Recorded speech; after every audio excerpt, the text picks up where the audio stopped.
we talk about land spirit, when we talk about shamanic kind of awareness and earth wisdom, we're also talking about our critters. And today I just want to take a few minutes to talk about the role of your dog in your spiritual life. So I've been working with a pretty amazing intuitive vet, Dr. Vanessa Gafferrer, and I'll put her info here in the show notes. She is an osteopath. In other words, she's trained as an osteopathic doctor. She's also a doctor of veterinary medicine, and she's a deep intuitive. And she has backed up what I've been hearing from my Apache family and spiritual teachers and from my own heart for a long time, which is that our animals come to us for a reason. And your dog is more than just a pet. Your dog is a teacher and a connection between your wild earth connected self, your own animal body, and your spirit and your heart. This is my dog, Lucy. Come here, Luce. If you, I'll see if I can show her. If you're watching on video on YouTube, you'll be able to see Lucy. Oh, she's not crazy about getting picked up, to be perfectly honest, but this is Lucy. Lucy just got her remaining teeth out. She's 12, and she's a granny dog now. And she has a little bit less patience with things, but she's still a total sweet dog of joy. And it's very clear to me that she is here to help me through the menopause as I become a little bit of a cranky granny at times too. And to show me how to stay young and joyful and vital even as I grow elder. She's also been, as many of our dogs are, teachers of unconditional love, because as you've noticed, your dog loves you 24/7 to the utmost no matter what, and your dog forgives you.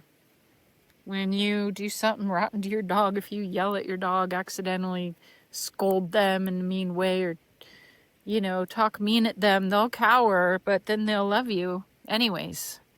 When we do ceremony with the Apache family, the dogs are often around, and we watch for the signs, just like we would watch for any of the wild animal signs. We watch for what the dogs are doing.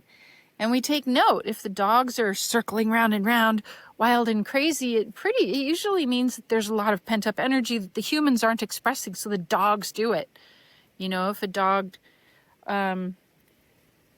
barks at a particular point in ceremony, we'll take note when they barked. Your dog is a connection with the primal, with the land, with your own primal self. And obviously your dog is not a wild coyote, not a wild wolf. Your dog is a domesticated animal. And in that respect, it's even more of a bridge between your modern way and your more primal self.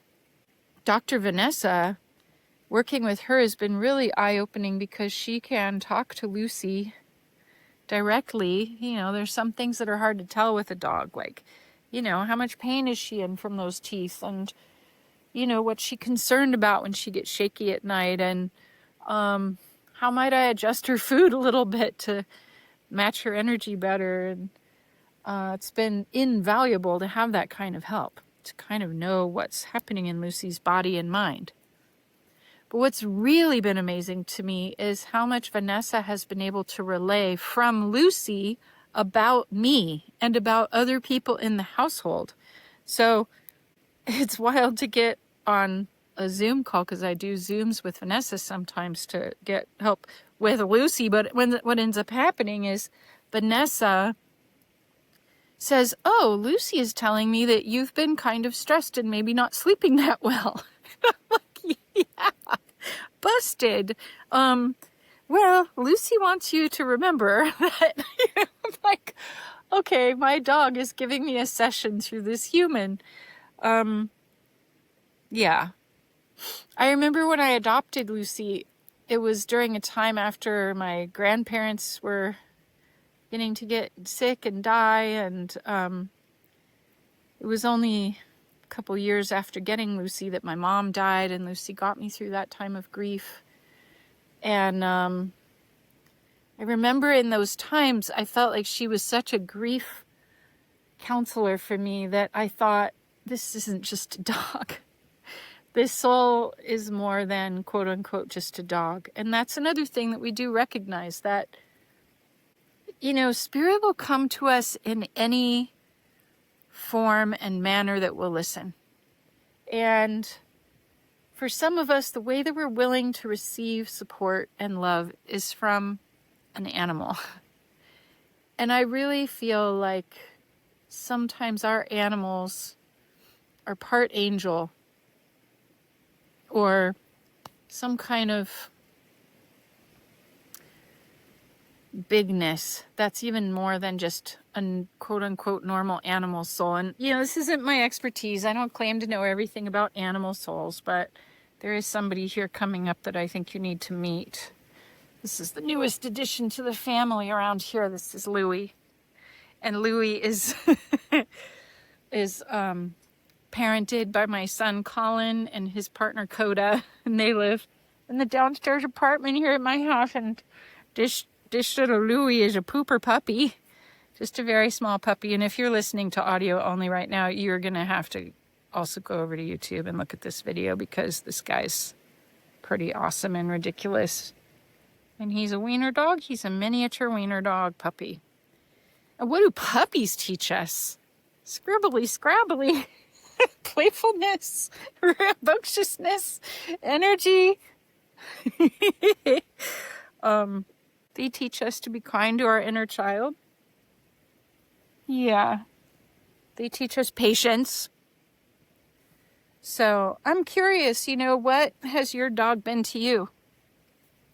And those of us who have also lost dogs, you know, when your dog dies, I could sometimes feel the spirit of my last dog, Honey Dog, after she passed, like I would a beloved ancestor. I'm curious what your take on this is, and what your experience is with your sacred animals. There's you know, among the Wiccan tradition, your pet, your magical support pet is called a familiar. And if you think about the many times you've seen like a wizard holding an owl, or an herbalist with her deer, or a witch, quote unquote, with her black cat, that's the other aspect, you know, that I want to mention before closing, which is our animals they bridge the worlds effortlessly, because they are animals, like they are spirit embodied in a very pure way, right?